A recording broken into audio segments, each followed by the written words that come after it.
compétences. Je suis Oriane Sébil, conseillère environnement à Intercommunalité de France. Et aujourd'hui, nous accueillons Régis Banquet, vice-président Grand Cycle de l'eau à Intercommunalité de France et président de Carcassonne Agglomération. L'échange sera animé par Stéphane Baudry, manager associé de Calia Conseil. Ce cycle de webinaire s'inscrit dans l'ensemble d'un ensemble de ressources que nous avons produits pour vous accompagner dans les transferts de compétences eau potable et assainissement. Nous avons publié un premier guide en 2020, suivi de différentes études qui ont fait le point sur les transferts réalisés en 2020 et une dernière parue il y a quelques semaines pour mieux comprendre les raisons du report de transfert et partager différents retours d'expérience. Toutes ces ressources sont disponibles sur notre site internet. Je vous partagerai le lien d'accès direct de la page qui les reprend.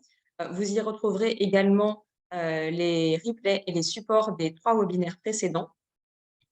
Et celui-ci, le replay d'aujourd'hui sera également bien sûr ajouté sur cette page-là. Vous y retrouverez aussi prochainement une foire aux questions pour toutes les questions que vous avez posées lors des précédents webinaires que nous n'avons pas pu adresser. N'hésitez pas d'ailleurs au cours de cette séance à les poser dans l'onglet questions-réponses qui se trouve en bas de votre écran.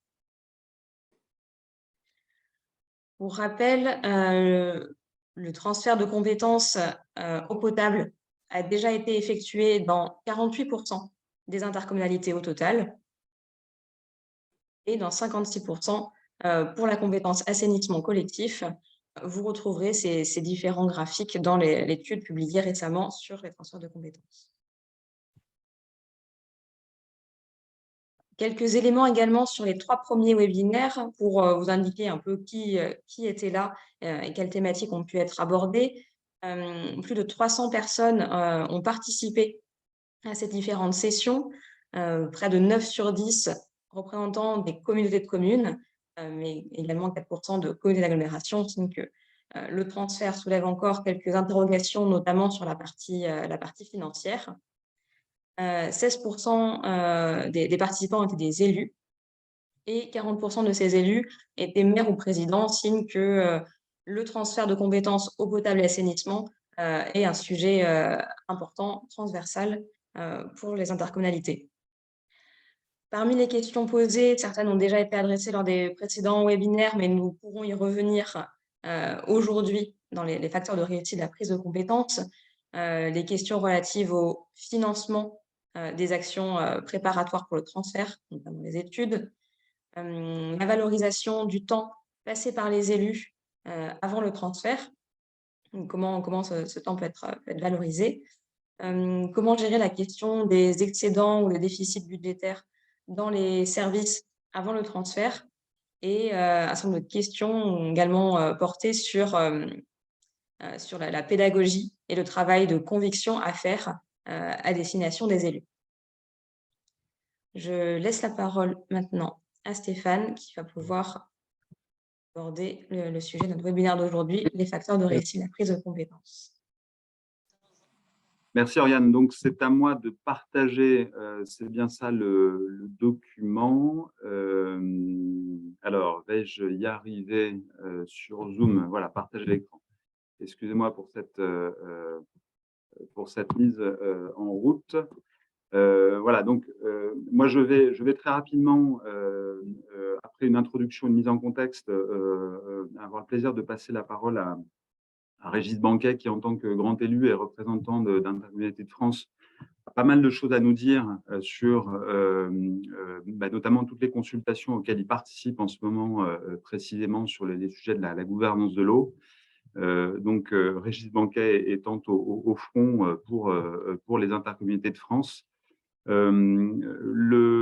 dernier webinaire, donc, il a vocation à passer en revue les facteurs clés de réussite de ce processus de transfert. On en parlera en conclusion, mais également un peu tous les blocages préalables et les idées un peu reçues et les idées fausses qu'on va tenter de démonter.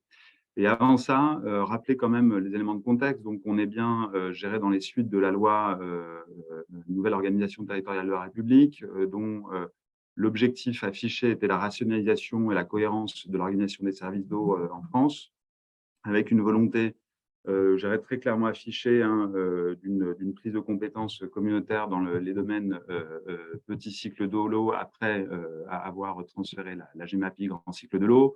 Un but avoué aussi de réduire le nombre de syndicats. Donc, c'est une solution présentée comme une solution au millefeuille administratif français. Voilà, et une nécessité, hein, de réorganiser la gestion de l'eau pour faire face aux enjeux à venir de pression sur la ressource, adaptation au changement climatique, etc. Donc ça, c'était le décor initial. Et puis, un certain nombre de résistances et de freins très forts se sont exprimés et ont animé des débats parlementaires autour de sujets comme la subsidiarité, c'est-à-dire est-ce que le niveau communautaire est le bon niveau systématiquement d'exercice de la compétence, au travers de problèmes de méthode sur cette prise de compétence et évidemment de sujets en lien avec le financement.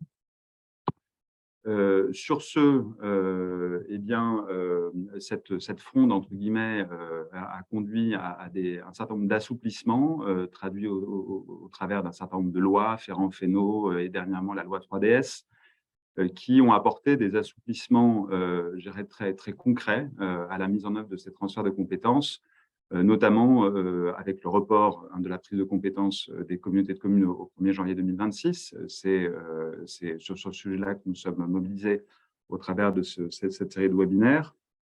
La possibilité pour les communautés de communes de ne pas prendre la compétence au pluriel urbaine, des incidences sur la survie, entre guillemets, des syndicats qui peuvent se maintenir quand bien même ils seraient à l'intérieur de périmètres communautaires. La possibilité, enfin, pour les communautés, donc ça c'est une réponse à la subsidiarité, de déléguer tout ou partie de la compétence à la commune, de manière à trouver la bonne articulation au sein du bloc communal. Et puis, enfin, des nouvelles possibilités de financement des services d'eau et d'assainissement. Donc, des assouplissements réels et forts dans la mise en œuvre de la compétence, des compétences au assainissement communautaire. Et alors, ce qui est important à ce stade de l'introduction, c'est de rappeler quand même quels sont les enjeux qui nous semblent absolument essentiels dans la mise en œuvre de ces compétences eau et assainissement, et au travers spécifiquement peut-être d'une lecture, je dirais, rurale, parce que l'organisation de ces services d'eau et d'assainissement en secteur rural bien, a des spécificités par rapport aux grandes métropoles et au secteur urbain dense. Et on a listé ici tout un tas d'enjeux qui sont les enjeux sur lesquels il faut trouver des réponses, hein, très, très concrètement.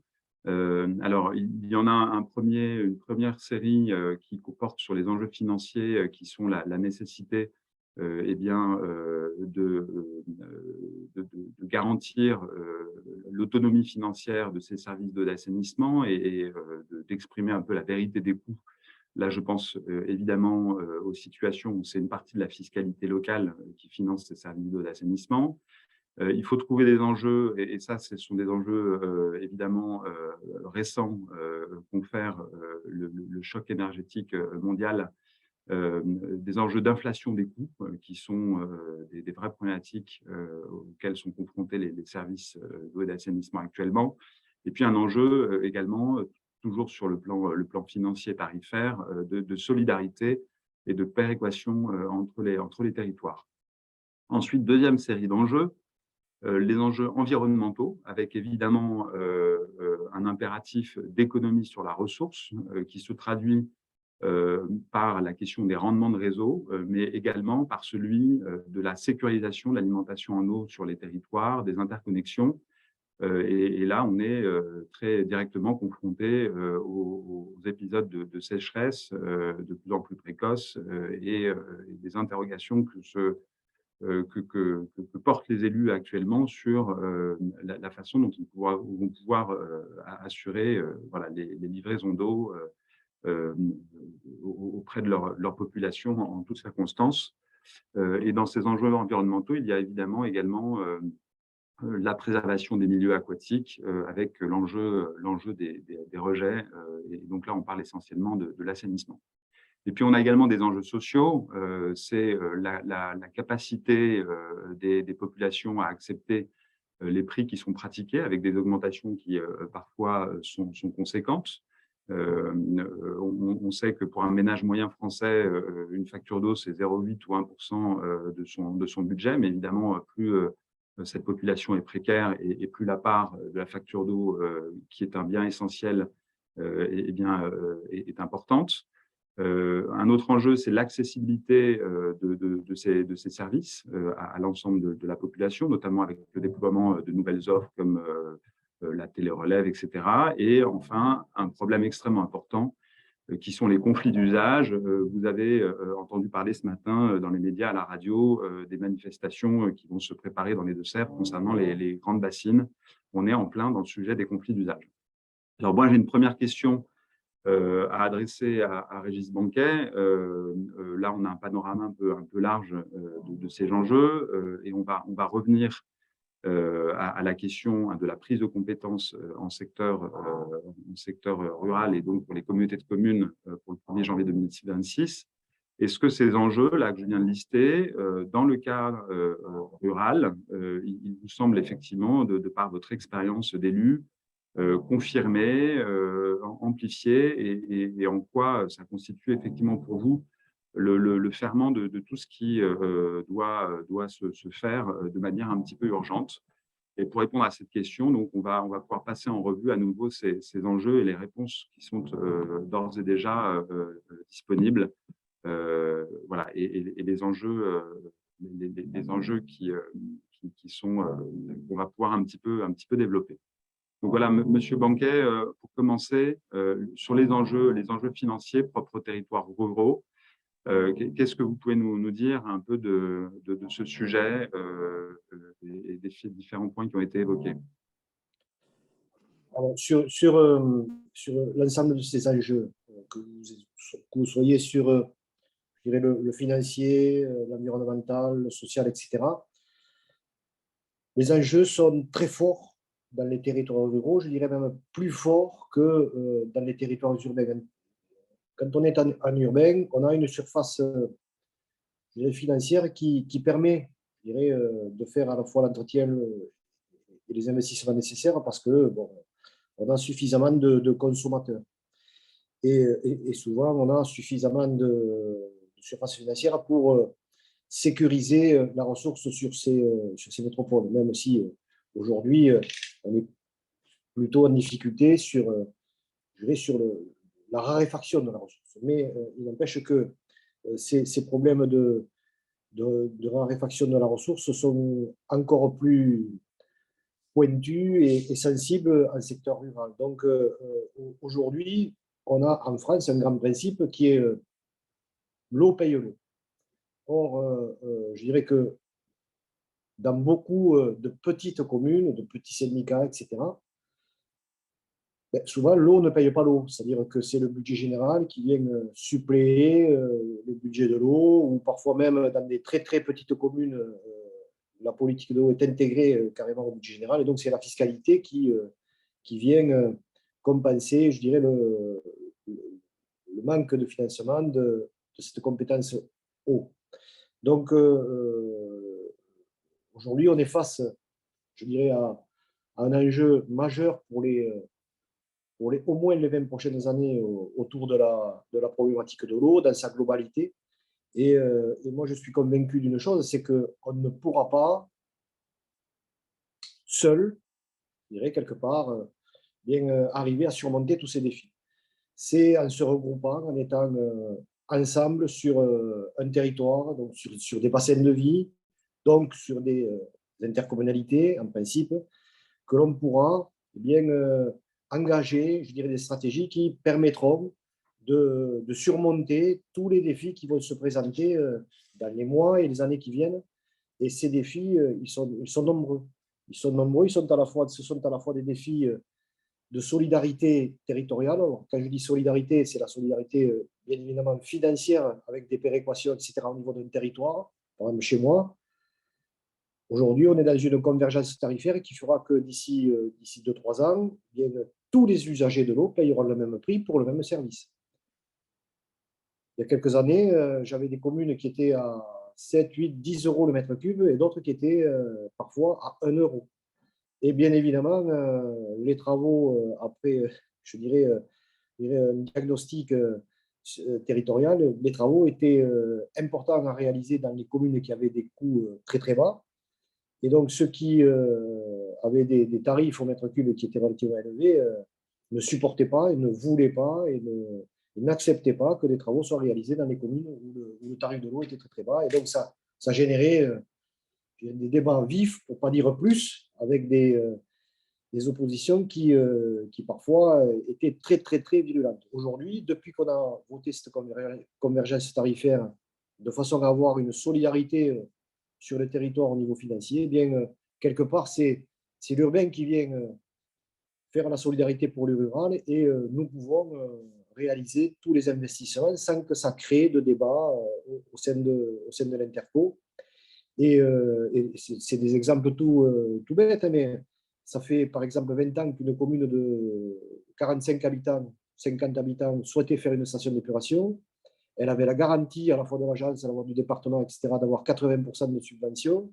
Mais malgré tout, ces 20% restants, elle n'arrivait pas à les mobiliser. Et donc, depuis 20 ans, il n'y avait aucune station d'épuration, donc aucun traitement de l'eau dans cette commune. Et tous les rejets allaient dans la rivière ou 1 kilomètre plus loin, la commune voisine pompait l'eau pour son eau potable. Vous voyez un peu le dysfonctionnement que ça occasionnait. Et donc, dès que la compétence est venue au niveau intercommunal, eh bien, évidemment, immédiatement, une station d'épuration a été réalisée et tout ça est rentré dans l'ordre quelque part. Donc, la solidarité territoriale avec, je dirais, un tarif unique, etc., est importante et peut, je dirais, nous aider à tous, élus, à avoir une vision apaisée mais, et une vision stratégique sur les investissements qu'il faut réaliser sur les années à venir. Et quand je parlais d'investissement, oui, allez. Non, non, excusez-moi. J'apporterai tout à l'heure quelques éléments de lecture sur précisément les assouplissements qui ont été apportés sur la question du financement, notamment en phase d'harmonisation des tarifs. Ça, c'est un point tout à fait important des nouveautés qui ont été apportées par la loi 3DS. Et effectivement, pour enchaîner votre témoignage intéressant, Monsieur Banquet, sur les enjeux environnementaux propres aux territoires ruraux, je crois que c'est le sujet que vous vouliez évoquer à l'instant. Ah oui. Donc, aujourd'hui, on est confronté à une telle raréfaction de la ressource qu'on a deux sujets majeurs. C'est sécuriser l'approvisionnement en eau potable de l'ensemble de nos communes. Alors, sécuriser, ça veut dire qu'il faut partager, je dirais, la ressource lorsque, par exemple, une commune a une source, un captage, etc. Et donc a la possibilité d'avoir accès à cette eau potable et la commune voisine n'a malheureusement pas cette opportunité, eh bien, mailler le territoire, faire des interconnexions, etc. C'est important de façon à sécuriser l'approvisionnement en eau potable de l'ensemble des communes. Mais aujourd'hui, on est confronté également à un mur d'investissement qui est devant nous, c'est le renouvellement des réseaux. Le renouvellement des réseaux, aujourd'hui, c'est un enjeu majeur pour la problématique de l'eau dans son ensemble au niveau national, puisque aujourd'hui, si on regarde en moyenne au niveau national, on perd, voilà, parce qu'on a des fuites partout, on perd 1 milliard de mètres cubes. 1 milliard de mètres cubes, c'est énorme et bien sûr, c'est inacceptable. Et donc, aujourd'hui, bien, il faut dégager, bien sûr, des moyens de façon à ce que l'on puisse renouveler les réseaux à une cadence beaucoup plus importante que ce qu'on a fait par le passé. Par le passé, on renouvelait les réseaux tous les 150, 160 ans, etc. Aujourd'hui, il faut aller tendre vers un renouvellement tous les 50 ans, 60 ans à peu près, de façon à avoir des réseaux de qualité qui nous permettent de nous rapprocher le plus possible d'un rendement optimal entre 95 et 100%.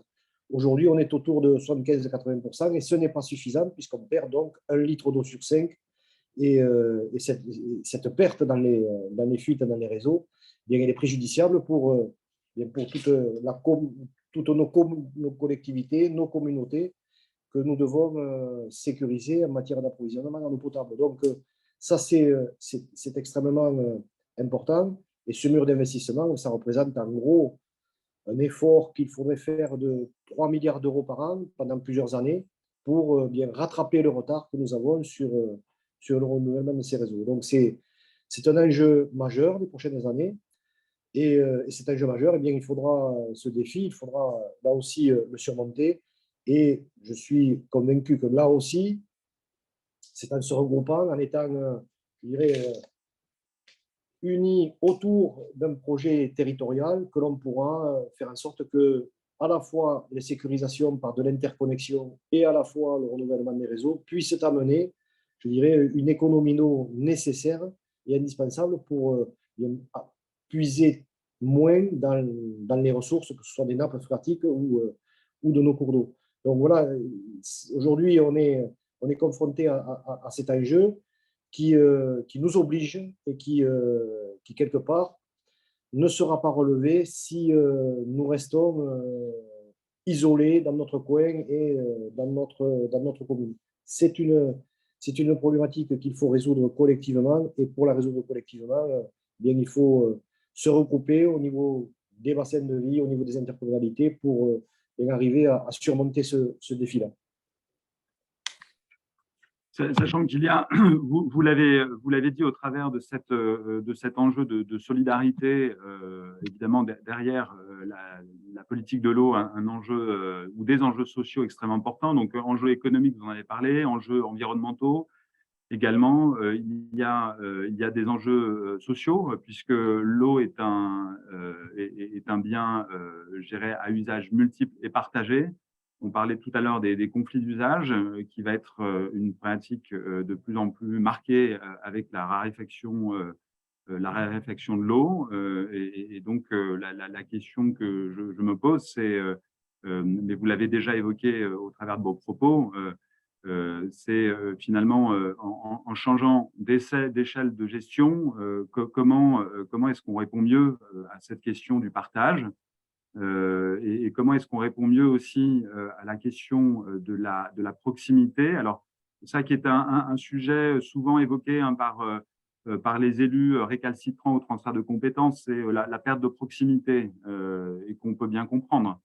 Évidemment, quand la compétence est transférée à une communauté qui fait 60 communes et qu'on va mettre 2 heures à traverser en voiture, eh bien, on peut se demander comment les choses vont pouvoir continuer à se faire au fil de l'eau, si je peux me permettre.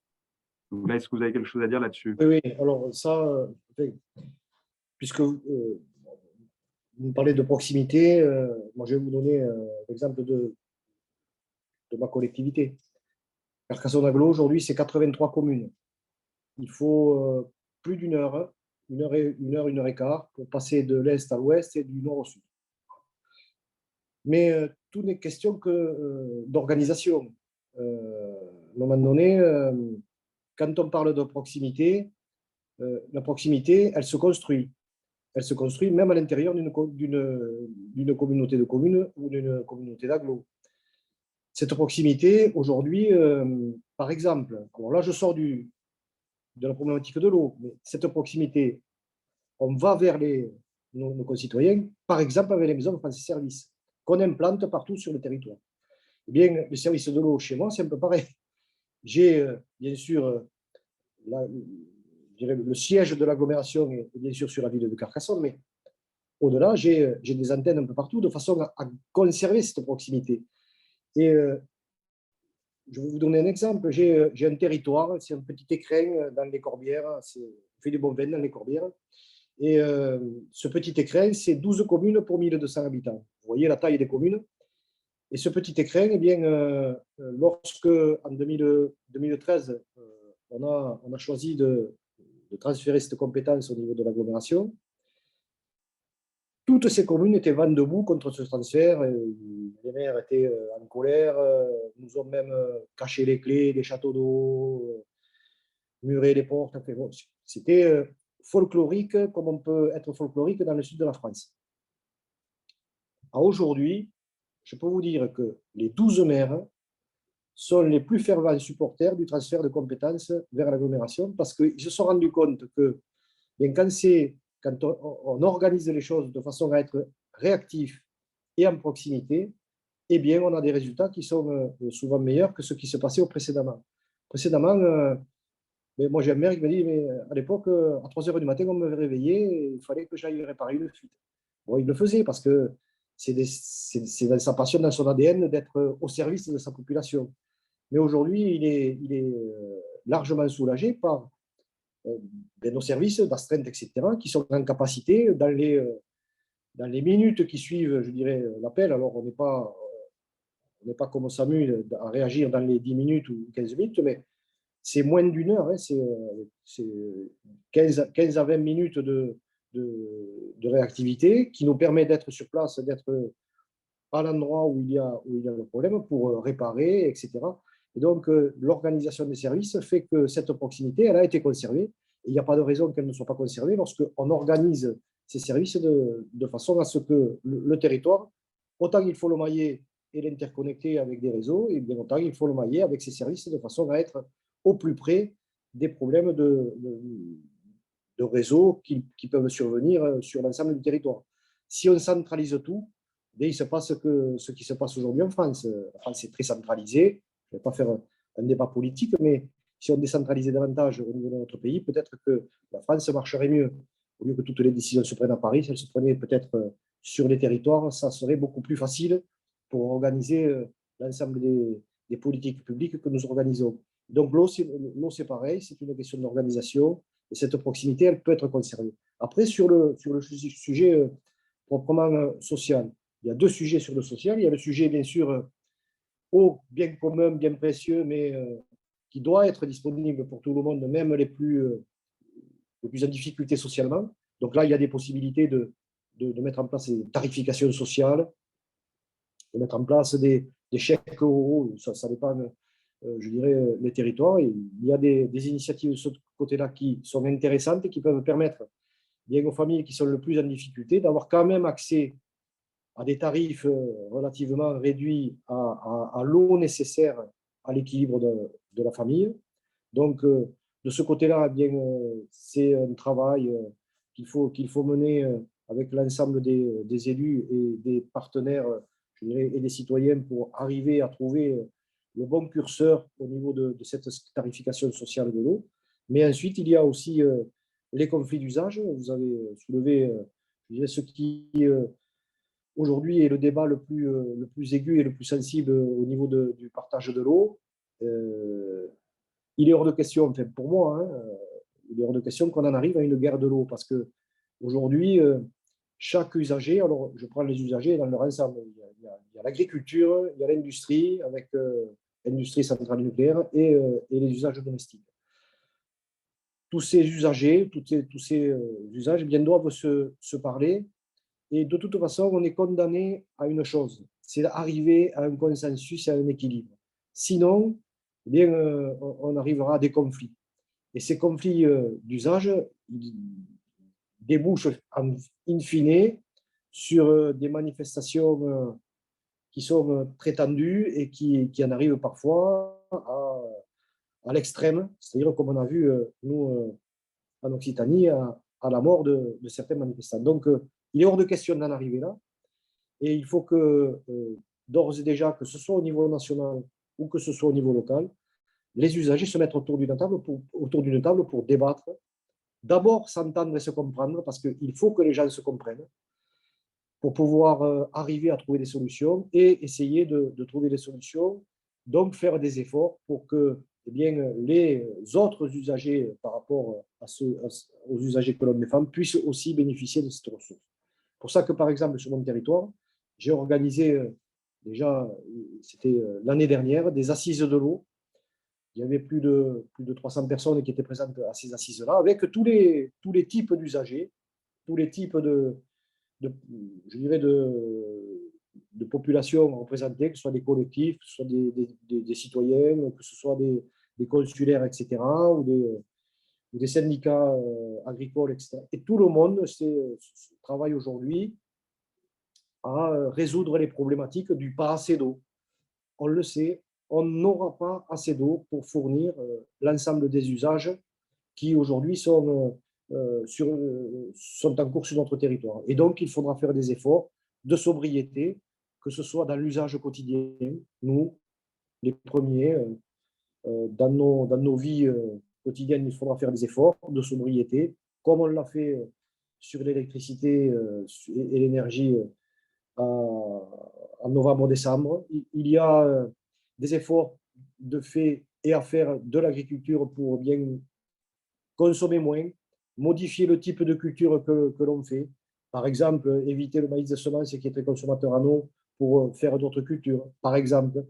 Et ensuite, il y a tout le volet, je dirais, industriel qu'il faut regarder, préserver, bien entendu, parce que nous devons réindustrialiser notre pays, mais le réindustrialiser en ayant toujours à l'idée que la vertu de notre industrie doit être une vertu très économe en eau, de façon à ce que l'eau ne soit pas, je dirais, gaspillée inutilement dans tous ces usages qui aujourd'hui sont d'actualité un peu partout dans nos entreprises. Donc voilà, c'est un travail colossal qu'il faudra mener là aussi, parce qu'il faudra que les gens puissent se confronter, mais la confrontation, elle doit déboucher sur des solutions, non pas sur des problèmes. Et ces solutions, eh bien, il faudra que chacun fasse un petit effort pour que eh bien, ce bien précieux qui est l'eau puisse être partagé par tous ces usagers, que ce soit les usages domestiques, agricoles ou industriels. Je vous cite juste qu'un exemple qui n'est pas très loin de chez moi, mais c'est l'exemple de la métropole de Toulouse. Aujourd'hui, la métropole de Toulouse, bien depuis même de nombreuses années, travaille sur ce sujet parce que c'est un sujet prégnant. La métropole de Toulouse pompe dans la Garonne pour alimenter 500, 600, 700 000 personnes au niveau de la ville de Toulouse.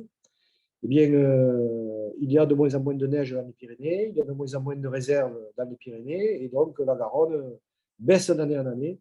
Et cette baisse, eh bien, elle impacte bien sûr la métropole toulousaine comme d'autres communes ou communautés sur le passage de la Garonne.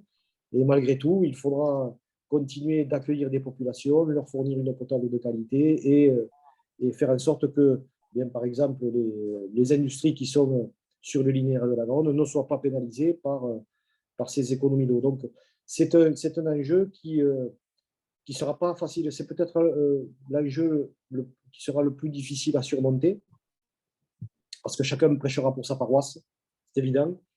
Et pour faire, je dirais, faire un petit pas vers les autres usagers, eh bien, ce sera assez difficile. Quant à l'agriculture, plus précisément, et aux bassines, je dirais que bon, moi, j'ai une position, je ne ferai pas que des amis en disant ça, mais pour moi, les bassines, c'est plus d'actualité pour moi. Les bassines telles que certaines pratiques en pompant dans la nappe phréatique et en mettant de l'eau en surface, c'est un non-sens, je dirais, en termes de gestion de l'eau. Par contre, il faut trouver et activer des solutions, je dirais, de retenue collinaire, retenue d'eau de pluie qui tombe l'hiver, de façon à ce que cette eau qui tombe ne parte pas immédiatement dans la mer, qu'elle ne ruisselle pas aussi facilement que ce qu'elle ruisselle aujourd'hui, pour la conserver à la fois sur place avec des zones humides, etc., et des retenues collinaires, de façon à protéger quelque part la saison sèche, puisqu'on se dirige vers un climat presque tropical avec une saison humide et une saison sèche.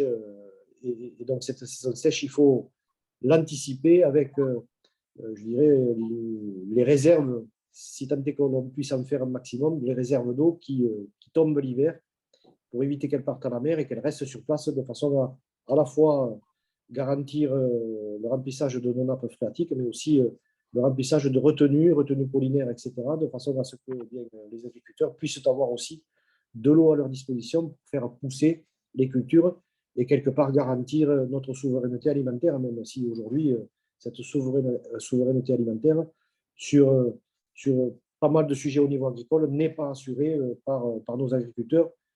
Nous importons énormément de fruits et légumes, par exemple. Monsieur Banquet, merci pour ces propos très, très forts.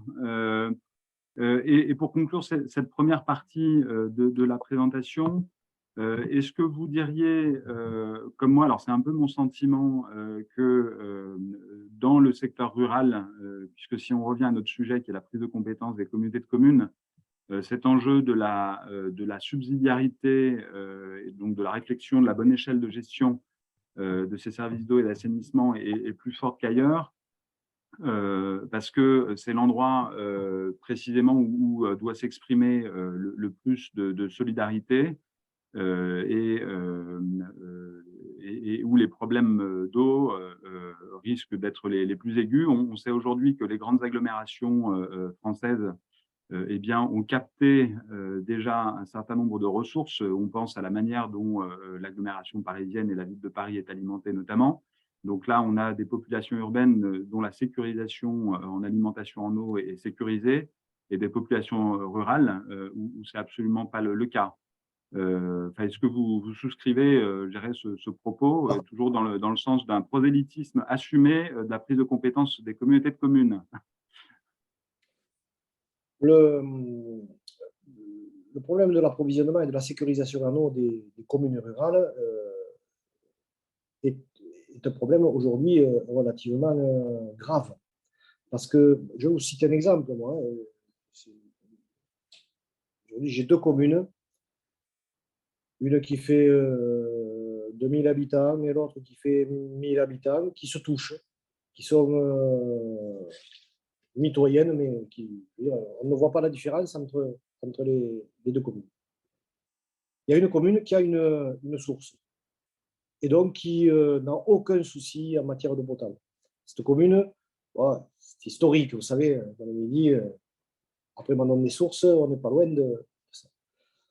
Cette commune était d'une sensibilité politique, la commune voisine d'une autre sensibilité politique. Depuis 50 ans, il y a une commune qui tire la langue et l'autre qui rigole parce qu'elle a l'approvisionnement en eau assuré. Mais depuis qu'on est passé au niveau intercommunal, cette commune qui tirait la langue, qui n'avait pas d'eau, bien, par exemple, elle ne pouvait pas, les viticulteurs ne pouvaient pas vendanger parce qu'ils ne pouvaient pas nettoyer leur machine à vendanger avec de l'eau, même de l'eau brute, hein, mais donc, il n'y avait pas d'eau du tout dans cette commune. Et donc, l'Interco, qu'est-ce qu'on a fait? On a tiré un tuyau, ça nous a coûté 30 000 euros. On a tiré 20 mètres de tuyau, 20 mètres. Et 20 mètres de tuyau ont sécurisé une commune de 1000 habitants. Et voilà, par exemple, l'apport d'une compétence qui passe au niveau intercommunal où les chicailleries, je dirais, locales, on les met de côté et on regarde l'intérêt général. Et l'intérêt général, c'était que ces deux communes puissent bénéficier d'une grosse ressource en eau qui était sur une. Et donc, c'est l'exemple typique de l'avantage que l'on peut avoir à passer au niveau intercommunal. C'est qu'au niveau intercommunal, on regarde l'intérêt d'un territoire et non plus l'intérêt particulier d'une seule commune. Et donc, s'il y a des communes en souffrance, elles sont automatiquement, je dirais, regardées avec beaucoup de bienveillance et avec beaucoup de priorité quant à la sécurisation de leur approvisionnement. C'est un exemple parmi tant d'autres, mais c'est à ce niveau-là que cette solidarité territoriale qui s'installe dès que la compétence passe au niveau intercommunal, eh bien, elle apporte, je dirais, beaucoup à l'ensemble des usagers et à l'ensemble des communes qui sont situées sur ce périmètre. Parce qu'en milieu rural, depuis toujours, il y a eu un combat autour de l'eau avec une volonté de s'approprier cette ressource, que ce soit au niveau des sources, au niveau agricole, au niveau individuel.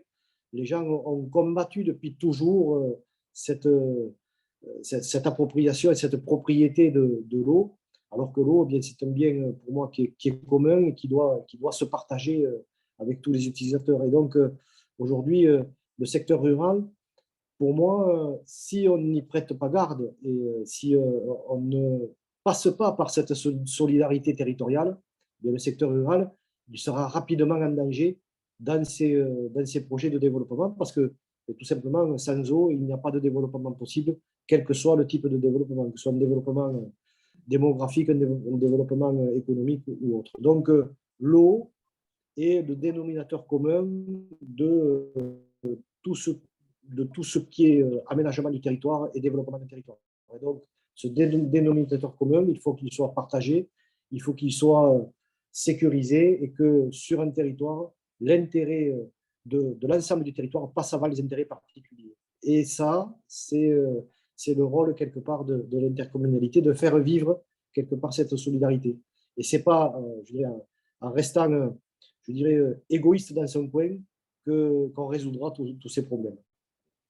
Merci pour cette profession de foi. Je pense que la totalité des participants à ce webinaire y adhèrent. Vous avez dorénavant l'ensemble des arguments politiques forts relayés par M. Banquet qui vous permettront de créer l'émulation sur le territoire pour une prise de compétences assumée pour le 1er janvier 2026, qui me semble, moi, être un impératif. Je sais que certains élus traînent encore des pieds, mais j'espère que tous les arguments qui ont été avancés sont suffisamment décisifs pour que cette dynamique s'enclenche.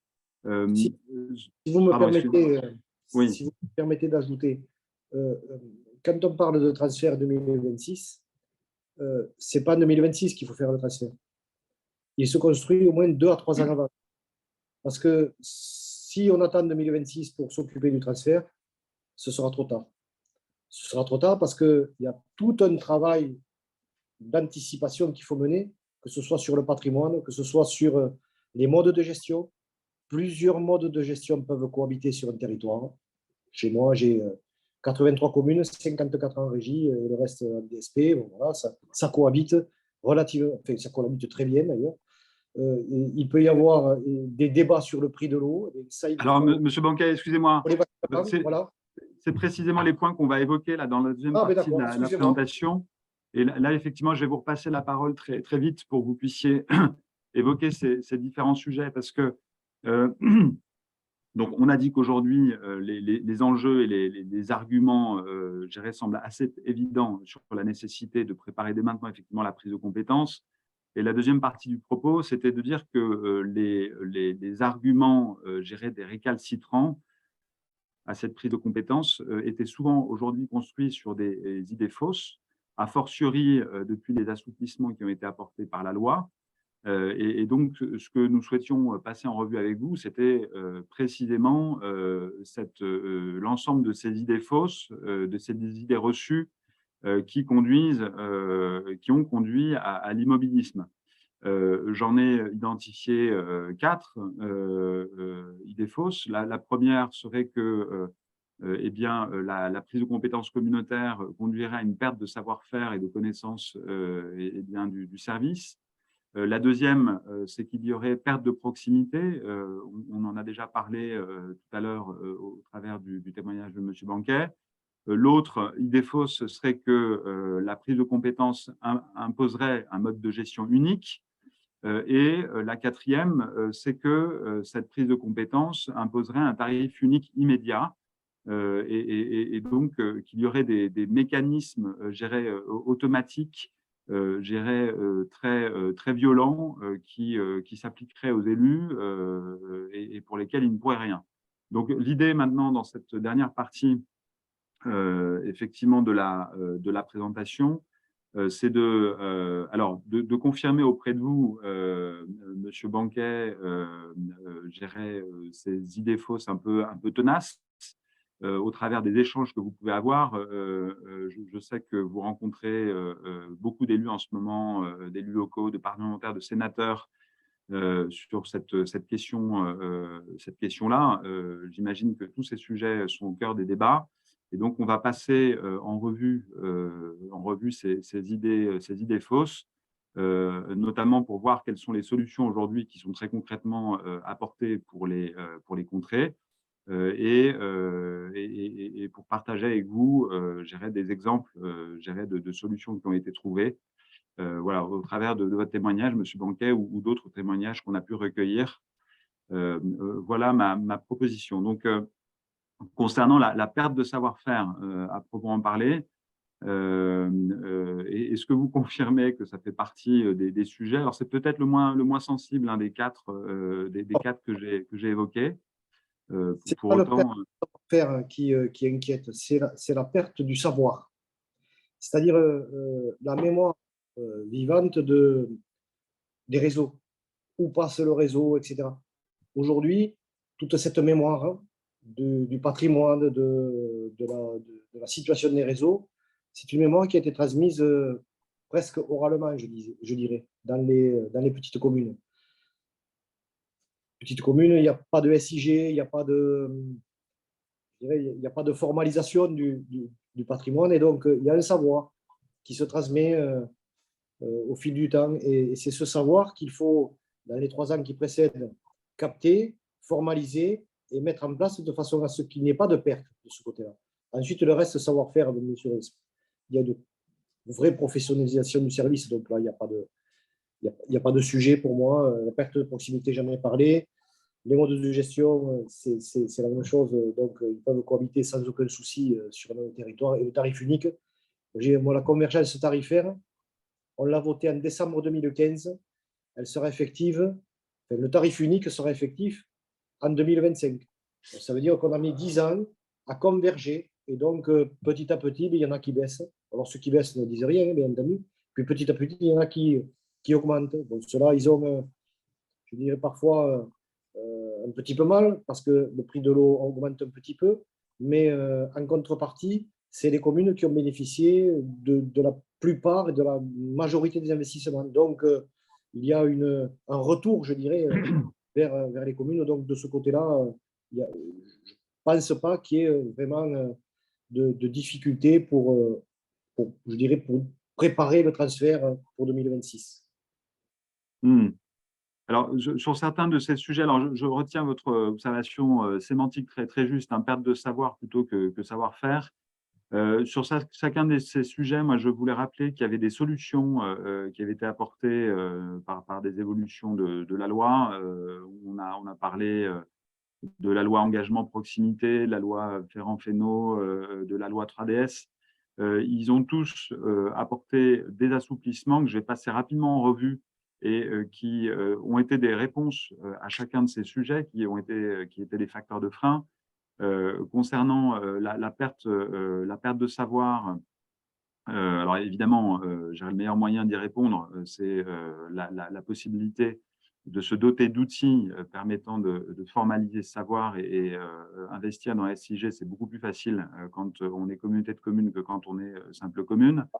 Et ensuite, ce qu'il faut avoir en tête, c'est que aujourd'hui, des élus non délégués communautaires, c'est-à-dire des conseillers municipaux, et bien qui seraient les sachants en matière d'eau d'assainissement, il y en a un certain nombre, peuvent tout à fait siéger au sein des syndicats mixtes, qui a été une disposition qui a été introduite précisément pour que le lien se conserve avec la représentation de proximité.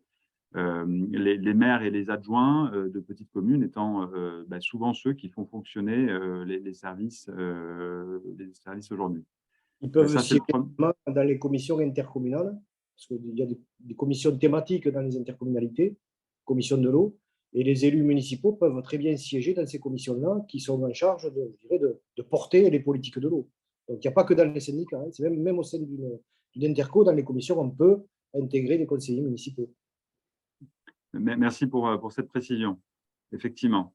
Et puis, alors, concernant la perte de proximité, là, on a tous en tête l'ensemble des dispositions qui ont été apportées et qui permettent aujourd'hui d'être en délégation de compétences, alors soit auprès d'un syndicat intégralement incorporé dans le périmètre communautaire, soit auprès de communes. Et ça, de manière à continuer à faire intervenir des personnels municipaux qui peuvent être les fontainiers, qui peuvent être des agents techniques sur les services d'eau d'assainissement, ce qui peut être bien pratique quand on a une commune isolée, par exemple. Je dirais, ce sujet de la proximité, il peut être travaillé par ces outils de coopération et de collaboration entre communautés et communes, mais également par les instances de gouvernance évoquées par Régis Banquet qui permettent d'organiser des comités territoriaux pour continuer à faire intervenir les élus dans la préparation des travaux. Autre sujet régulièrement évoqué, le mode de gestion unique. Là, vous avez eu la dernière fois, je crois que c'était lors du dernier webinaire, un témoignage fort intéressant de l'agglomération de Saint-Brieuc qui eh bien, expliquait comment ils avaient institué finalement politiquement et fonctionnellement une mixité des modes de gestion. Alors à la fois en maintenant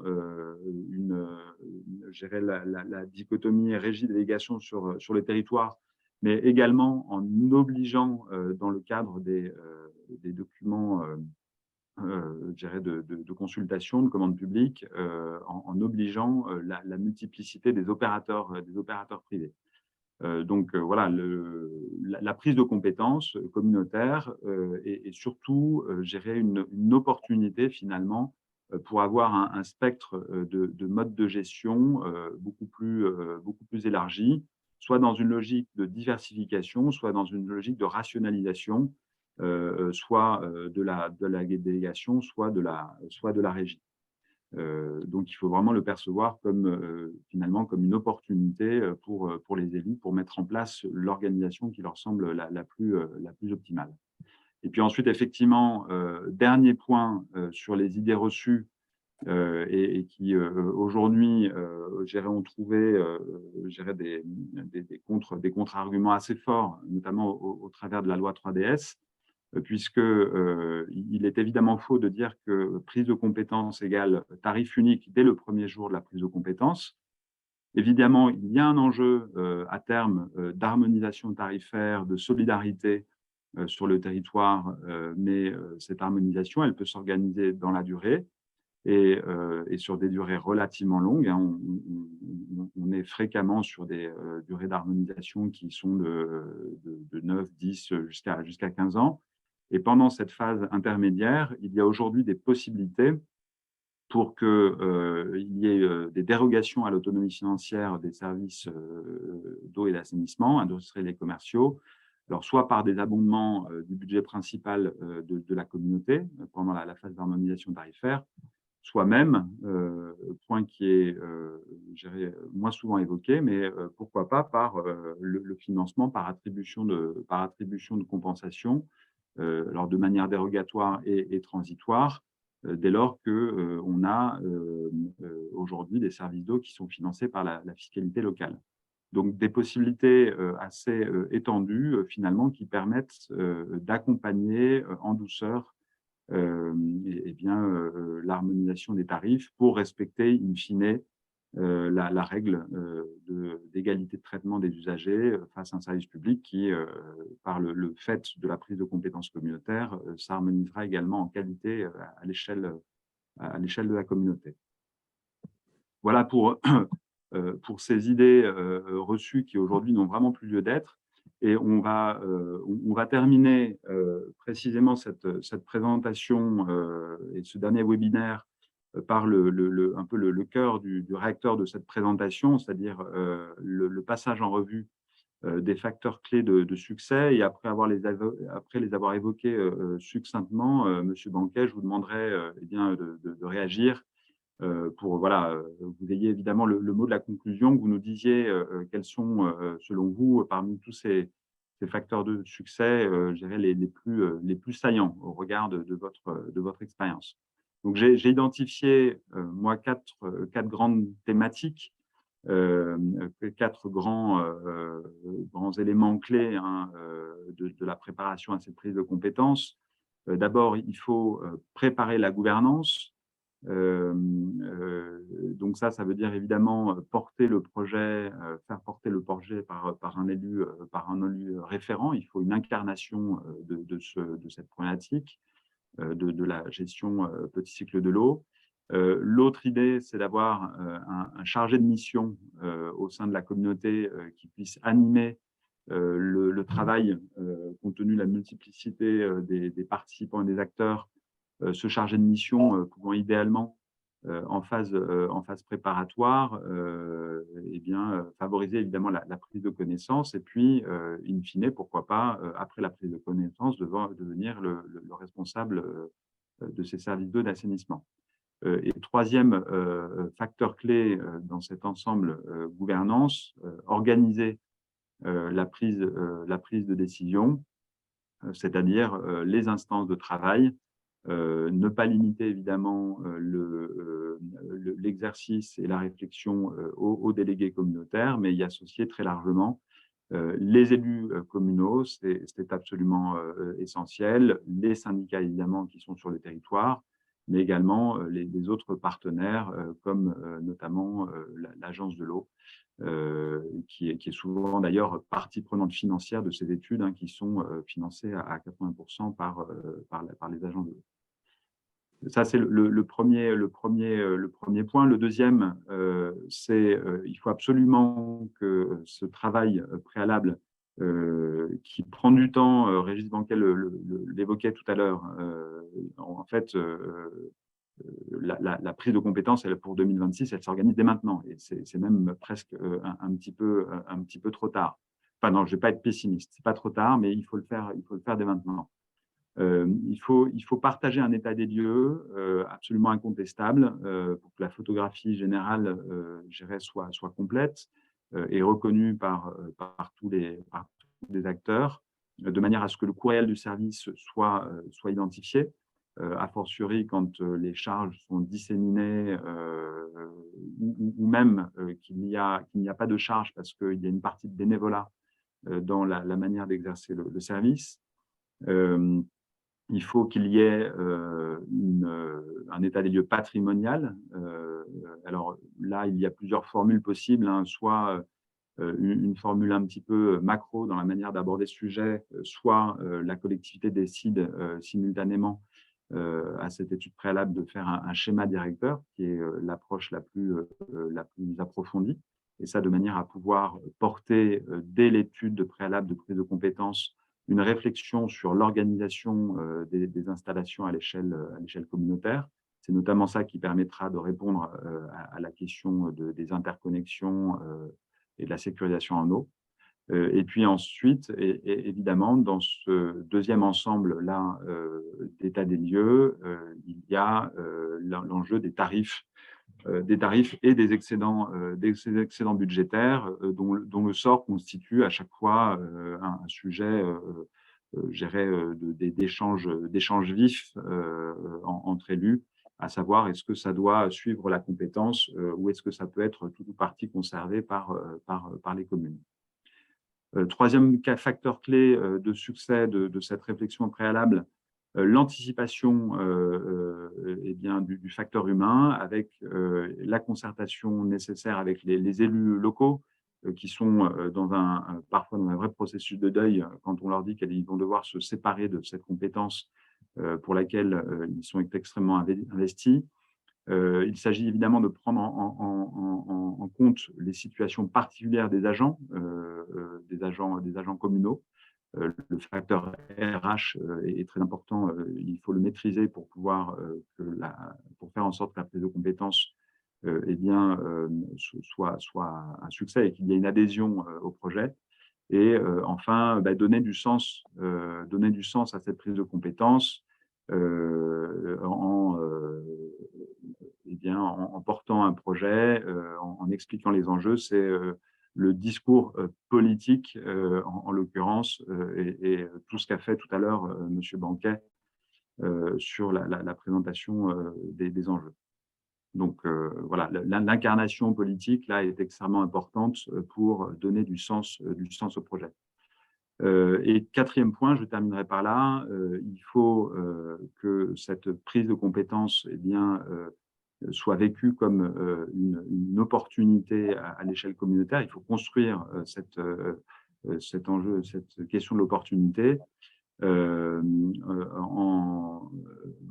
évidemment se donnant les moyens de la mise en place des modes de gestion qui sont souhaités. Et ça passe par le recrutement de personnel, hein, que le choix soit fait d'un exercice en régie ou d'une délégation, parce qu'une délégation, il faut la contrôler, il faut piloter de toute manière le service.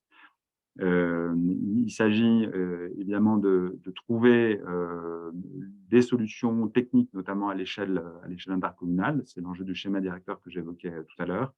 et assurer par cette prise de compétence l'harmonisation du niveau des services. Évidemment, on n'entendrait pas que la prise de compétence conduise à une dégradation du service rendu aux usagers. Il faut absolument que ça se traduise par un nivellement vers le haut des services publics. Voilà un peu tous les aspects importants qu'il me semblait nécessaire de partager avec vous pour que cette réflexion et cette prise de compétence puisse se faire dans de bonnes conditions. Et maintenant, je vous passe la parole, Monsieur Banquet, voilà, pour que vous nous disiez une fois de plus quels sont, de votre point de vue, les éléments saillants et conclure sur les messages que vous souhaitez absolument partager avec les participants du webinaire sur cet enjeu, la prise de compétences communautaire. Alors, par rapport à ce que vous avez présenté, là, je dirais que presque tout est important.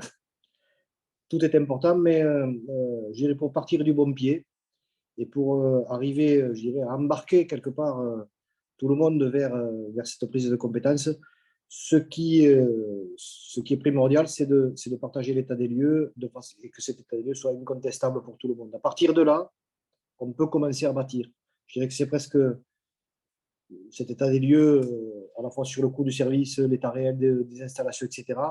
S'il est partagé et s'il est je dirais, accepté par l'ensemble des élus, des communes, etc., bon, c'est, je dirais, c'est le socle sur lequel on peut s'appuyer ensuite pour quelque part organiser ce transfert pour 2026. Mais ça, il faut s'y préparer très, très rapidement parce que ça prend du temps, parce qu'il faut rencontrer, convaincre et porter, je dirais, politiquement ce transfert. Ça se fait pas tout seul, ça ne se fait pas naturellement. Et donc, comme ça ne se fait pas naturellement, eh bien, il faut vraiment être très, très proactif, je dirais, dans tous les débats qu'on peut avoir avec l'ensemble de ces élus pour les convaincre que c'est la bonne solution. Et certes, parfois, je débat avec certains sénateurs qui me disent « Oui, mais la liberté de choix des communes. » Oui, certes, je suis entièrement d'accord sur le fait que les communes doivent avoir cette liberté de choix pour un transfert de compétences. Mais à un certain moment, cette liberté, il ne faut pas qu'elle se transforme en une contrainte de choix et quelque part un choix inéluctable que l'on a retardé et trop retardé et sur lequel on n'a pas suffisamment travaillé pour que ça se passe dans de bonnes conditions. Il ne faut pas attendre d'être acculé pour agir sur le transfert. Dans toutes les politiques publiques que l'on mène, si on n'est pas sans arrêt dans l'anticipation et je dirais dans une vision de moyen-long terme, eh bien, on ne peut pas porter des politiques publiques structurantes pour un territoire. Donc, c'est à ce niveau-là, je crois que le développement de nos territoires, et en particulier des territoires ruraux, il reposera essentiellement sur notre capacité à faire en sorte que cette problématique de l'eau, par exemple, soit une problématique qui puisse être partagée et acceptée par tout le monde, de façon à ce que toutes les communes d'un même territoire, qu'elles soient la plus rurale, moi j'ai une commune de 23 habitants où je suis en train de faire une station d'épuration, parce que c'était nécessaire sur cette commune pour ne pas polluer, je dirais, le milieu. Il faut que tout le monde soit concerné et que tout le monde soit convaincu que le partage de cette politique publique au niveau communautaire, ce partage-là, permette à tous de progresser vers l'avenir. Parce que si c'est pour dire on prend quelque chose de plus aux communes pour le donner à l'intercommunalité, ça ne se passera pas bien, ça se passera plutôt mal. Donc, il faut que ce soit, je dirais, un acte presque volontaire des communes pour dire ça sera mieux si on le passe à l'intercommunalité. Et je dirais, dans notre département, moi, dans le sud, on a des exemples de communautés de communes qui sont très rurales, avec une commune centre qui est une commune rurale qui ne fait pas plus de de 2000 habitants. Hein. Donc, cette compétence a été prise et aujourd'hui, on voit les résultats. C'est un territoire qui se développe et qui arrive à, je dirais, avoir une politique de l'eau qui est structurante pour l'ensemble. Il y a 60 communes pour 15 000 habitants. Et donc, ce n'est pas une communauté de communes urbaine. Hein. Elle est tout à fait rurale. Mais les élus se sont mobilisés pour prendre cette compétence, pour l'anticiper. Ils l'ont prise l'année dernière. Et en l'apprenant, l'année dernière, ils l'ont prise au 1er janvier 2021, juste après, je dirais, les élections de 2020. Et aujourd'hui, c'est une communauté qui prend de l'avance sur les autres territoires parce que les politiques de l'eau sont aujourd'hui portées, sont accompagnées par l'agence, sont professionnalisées. Et ce territoire commence à se distinguer par rapport aux autres, alors que ce n'était pas un territoire qui, naturellement, se serait distingué. Donc, cette anticipation et ce volontarisme, il faut le porter. Et moi, je suis convaincu que l'Interco, ce n'est pas un méchant monstre, ce n'est qu'une coopérative de maires. Hein, donc, où chacun a le droit à la parole et le droit à s'exprimer, et le droit surtout et le devoir de porter des politiques qui sont structurantes pour nos concitoyens et pas, je dirais, préserver son précaré en tant qu'élu pour c'est quelque part se faire briller pour les prochaines échéances. C'est un devoir d'intérêt général que de transférer cette compétence au niveau de l'intercommunalité, me semble-t-il. Merci beaucoup, Monsieur Banquet, pour ces propos. Alors, vous avez posé un certain nombre de questions à propos du transfert par écrit. Nous y répondrons par écrit, ce sera mis en ligne sur notre site. Nous allons juste prendre une question un peu plus politique et générale qui a été posée concernant la proposition de loi retardant à nouveau le transfert de compétences aux intercommunalités. Monsieur Banquet, selon vous, est-ce qu'elle a des chances d'aboutir ou non? Alors, je ne suis pas Madame Soleil, hein. Je ne vous dirai pas s'il y a des chances d'aboutir, mais pour ma part, dans toutes les rencontres que je peux avoir avec les parlementaires, qu'ils soient sénateurs ou députés, je fais en sorte d'essayer de convaincre, de me battre. C'est un combat qui n'est pas facile, parce que bien sûr ceux qui préparent la loi sont convaincus de leur côté qu'il faut reporter, mais moi j'essaie de les convaincre qu'il ne faut pas reporter. Et donc j'espère toujours, c'est mon souhait, que ça n'arrivera pas, parce que plus on recule les échéances, plus on va mettre nos territoires ruraux en difficulté.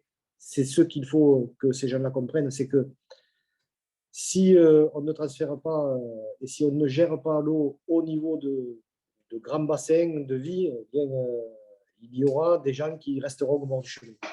Et donc, il faut vraiment arriver à mettre en place ce transfert. Merci beaucoup pour votre intervention. Nous allons conclure ce cycle de webinaire. Vous retrouverez en tous les cas le replay sur notre site et bien sûr la réponse à toutes vos questions. N'hésitez pas à nous recontacter également par la suite. Nous allons bien sûr continuer à travailler sur ce sujet. Merci à tous et bonne journée. Merci.